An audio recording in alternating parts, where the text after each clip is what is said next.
Hello, peoples. What's going on? It's coffee time. Tablet. Okay. Coffee's almost ready. Can hear my neighbors outside. It was a warm night. 65 or so. It's a warm night for. I'll take it. All right. Good morning, everybody. Welcome. Today is Tuesday, August 25th, 2020. My name is Jeremy, and this is my first cup of coffee.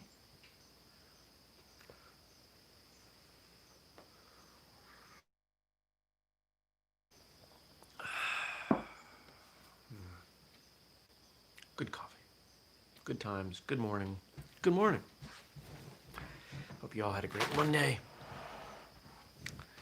I did. You know, hopefully I don't jinx it, knock on wood, the last couple Mondays have been good days. And if you're a long-time viewer or listener to First Cup, you know that Mondays are a day I struggle. The last two Mondays have been really solid. Yesterday, I got all the work I laid out to get done.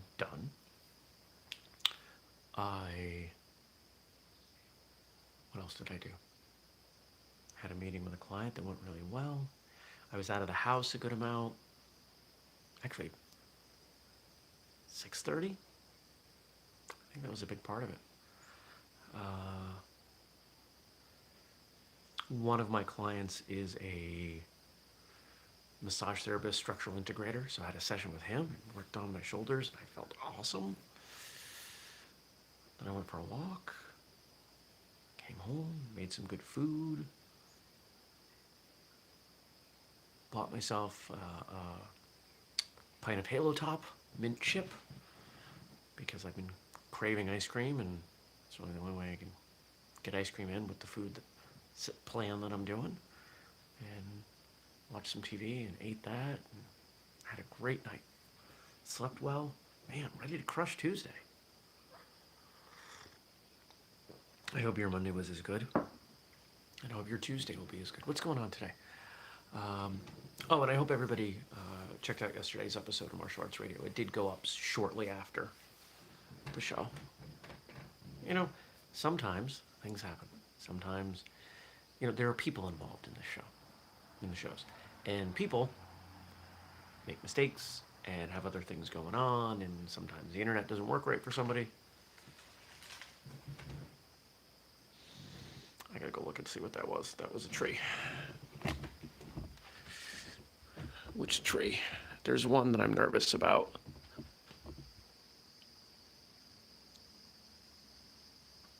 I don't see it.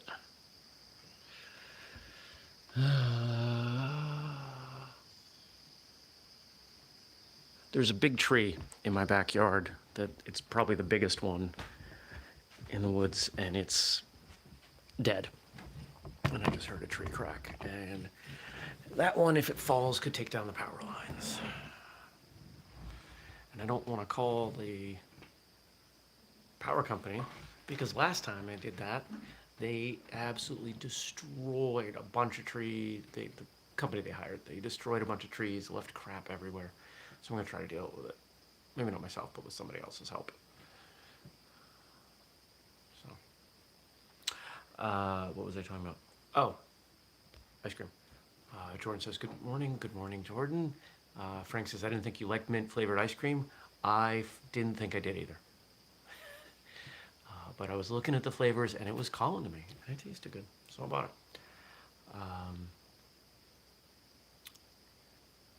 I'm also not a big fan of peanut butter ice cream, but once in a while I get a craving for it, so I buy it. Now I'm wondering if that tree is going to fall and take out my house. I don't think it can reach that far. Actually, that might not be true. I may need to deal with that sooner. Oh well. Yeah. I got some friends I can call. They can probably help me with that. What else? I'm all out of sorts now. I'm distracted. Anyway, I was talking about the Monday show. Today, recording 2 episodes, which makes me happy because we need to build the buffer back up. It's been tough getting people to schedule. Leslie's been doing a great job, but despite that, it's been hard to get people to schedule. Everybody's still kind of in quarantine mode. We're just like, ooh. Stacy says, squirrel. Yes, I am easily distractible. There have been times where there's been an actual squirrel, well, a chipmunk, run across the porch there while I've been doing the show. Jordan says he had just had a tree fall outside of his place, took out his transformer. The transformer. Ugh. Well, knock on wood. Should be all right. I'll figure something out.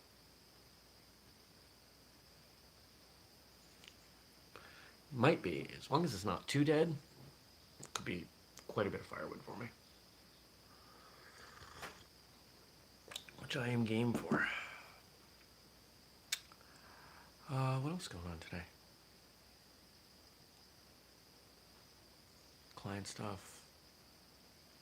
Just on days that I have a couple interviews, I don't get a lot else done because I want to stay present and focused and be at my best for those interviews.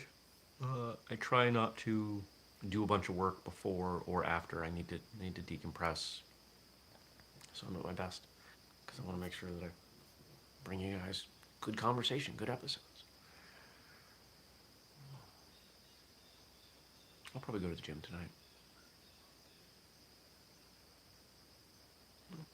That'll be Tuesday.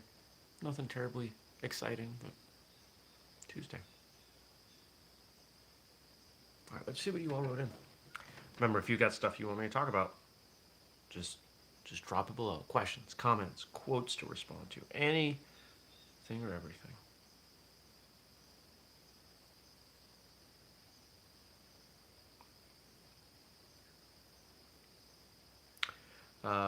Frank's used a couple quotes from someone named Soke Bazad Amadi, and I asked if he could find anything on him, and he says he appears to have studied karate for a long time. He also has a degree in psychology. Oh, interesting.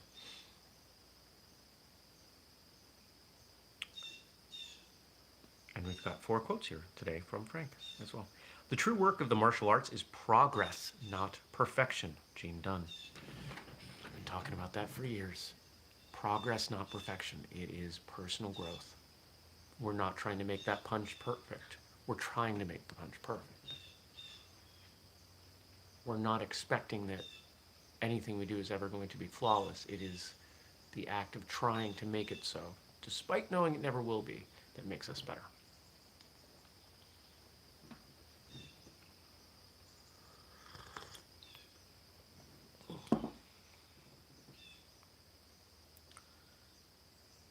Martial arts does not teach you how to fight. It teaches you why not to. Lakshya Bharadwaj. Might not be saying the name right, but the quote, martial arts does not teach you how to fight, teaches you why not to. Yeah. We keep coming up to these quotes, so I'm not going to unpack this one in the same way. Right, this notion of martial arts being personal growth versus combat. But what's interesting about this one is the use of the word why. Why not to? Not how not to, but why not to. Why don't we fight? Because we don't need to. Because as we become better martial artists, meaning better people, better with our skills, etc., we have more tools available to us, including our own self-confidence, including the ability to walk away, run away, get away. The only way you win a fight is by not having it, not being in it.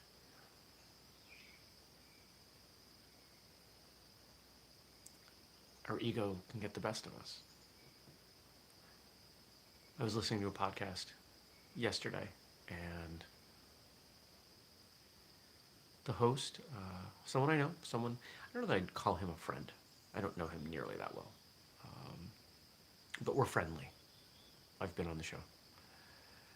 It's not a martial arts show. And he was recounting an incident the other day where somebody around him was being a jerk in a car. and my friend aggressively pointed out that this person was being a jerk, and it escalated because it's only going to escalate.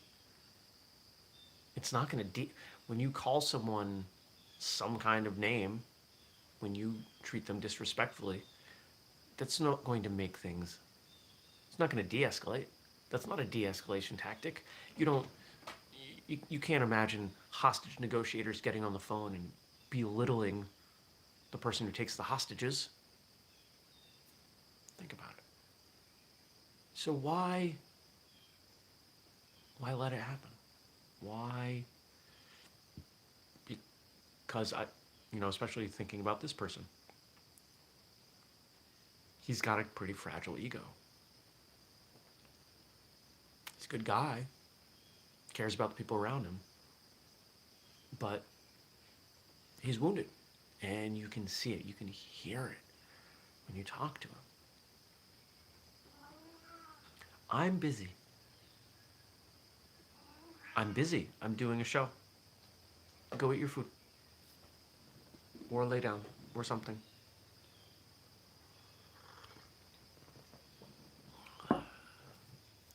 Why do we need to fight?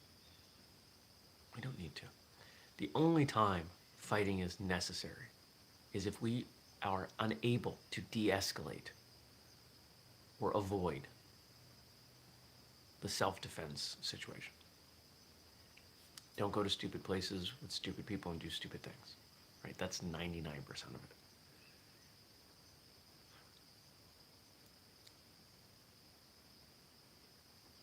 Sometimes we get caught. Sometimes you play the odds and the dice roll wrong. That's why you get into a fight. Not because somebody cuts you off at a burger joint. Not because somebody said harsh words to you. The better we get, the more we're able to stomach these, the disrespectful treatment, for example.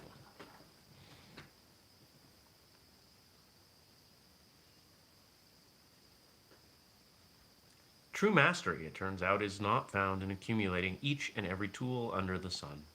True mastery is learning that there are really only a handful of tools, and it is the proper application with correct timing and setting that makes them so useful. Chris Matakas. Are you going to lay down? Your nose is wet.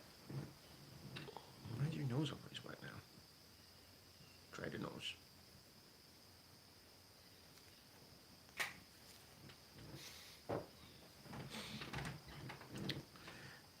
Wet nose. She's getting old. I have moments where I'm just like, I feel like it could be any day. And then I have moments where I feel like it's going to be another decade. Right? Let me read that one again because I got distracted. True mastery, it turns out, is not found in accumulating each and every tool under the sun. True mastery is learning that there are really only a handful of tools, and it is the proper application with correct timing and setting that makes them so useful. How many different kicks are there really? How many different punches are there really? How many different blocks? The better the martial artist, the more you will see the similarities in what they do. When we start off as young martial artists, we're taught, obviously it's different depending on the school you're in, the basic blocks. Right. And what happens as people get better? Their hands tend to open and everything tends to look like some kind of funny shuto. Open-handed block thing, parry. And that, I've observed that regardless of style or even country. It doesn't matter whether that person is a Korean or Chinese or Japanese or Okinawan or Filipino martial arts practitioner.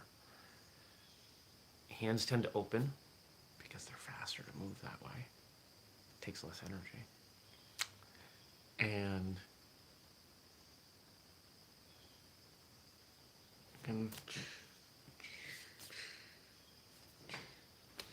maybe not exactly like that. It's hard because I'm sitting down. But it happens. It definitely happens. So we look at all the different ways we can use these tools, and we start to see the similarities and realize that all these different kicks, all these different punches, they're pretty close to each other. We're just learning different targets, different angles of delivery, etc. Once you realize that, it becomes a lot simpler.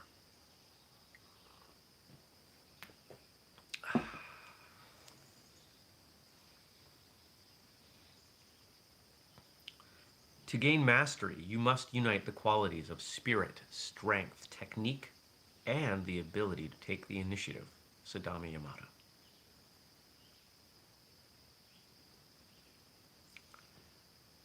So we've got another.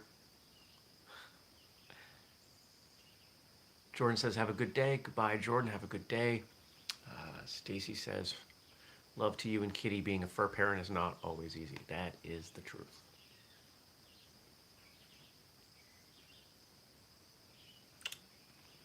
When did she start waking me up? I've got one of those sunrise alarm clocks, and the moment it starts to make any light, she decides that that's time to get up. But that's like 5 o'clock. I don't get up till 5:45. So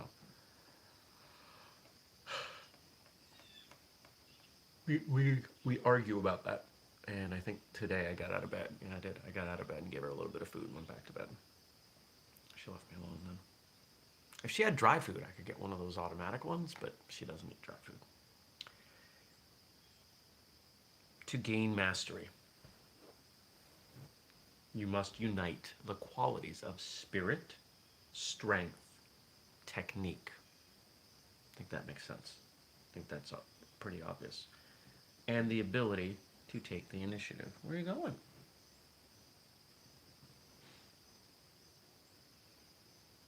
What do we mean there? Take the initiative. Does that mean to start the fight? No, of course not. Taking the initiative in this context means you're training, you're seeking mastery, you're working on your own, you're figuring things out. You're not just showing up at class and saying, put information in my head. It's more than that. It has to be more than that. It's the aspect I struggle with the most. I love to train. I don't love to train on my own. It's why I'll never be on the level of many of our guests, most of our guests. I don't love to train on my own. I love to train. I love martial arts. I'm feeling the itch to start again somewhere new. This is one of the times it's really difficult living where I live because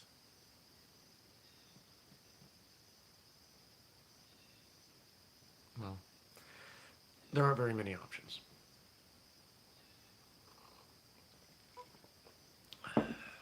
And with the social distancing in Vermont, a lot of places are still training outside, and I don't want to start training in new school now. I shouldn't complain about that, but it's true. Ooh. Is that thunder? No, that's too continuous. It rattled the house. Sounded like thunder. Maybe it is. Maybe we have some crazy thunderstorm going on today. I don't know. Oh, we better not lose power today. Not with 2 guests. Ugh. I'll have to go somewhere that has power.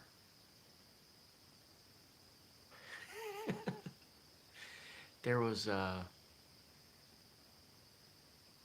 Frank says, for some reason, Cincinnati has lots of schools. That's awesome. You have lots of choices. Bigger cities have more schools. And that upper Midwest area, there are a few hotbeds of martial arts historically. California, because there were a lot of immigrants coming through there. The Northeast, the Southeast being Florida, Texas, and the upper Midwest.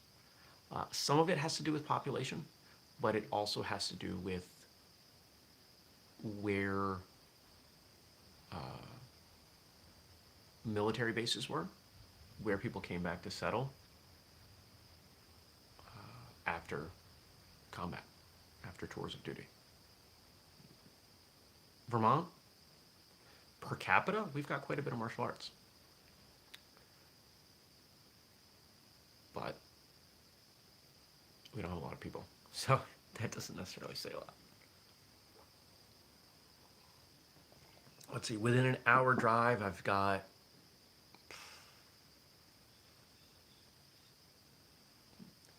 one, two, three, four, five, 6, 7, 8.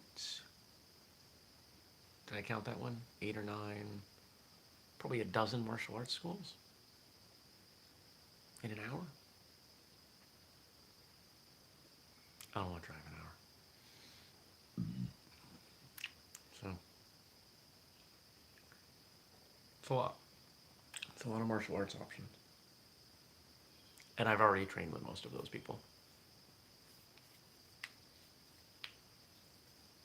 Probably all those people. Some people are more worth training with than others. All right. We're not going to unpack that. That's something I'm working through on my own. Doesn't stop me from kicking walls and bags and doing forms in the living room, which I still do. All right. I hope you've got a great day ahead of you. I hope whatever happens is good and positive and productive. And that's definitely not a jet. That is thunder. We got something coming. So I'll see you back here tomorrow. Check out yesterday's episode of Martial Arts Radio. If you've got questions that you want me to answer, comments, quotes, whatever, drop them below. I'll respond to them tomorrow. We do the show every weekday, 6:30 a.m. Eastern here on YouTube.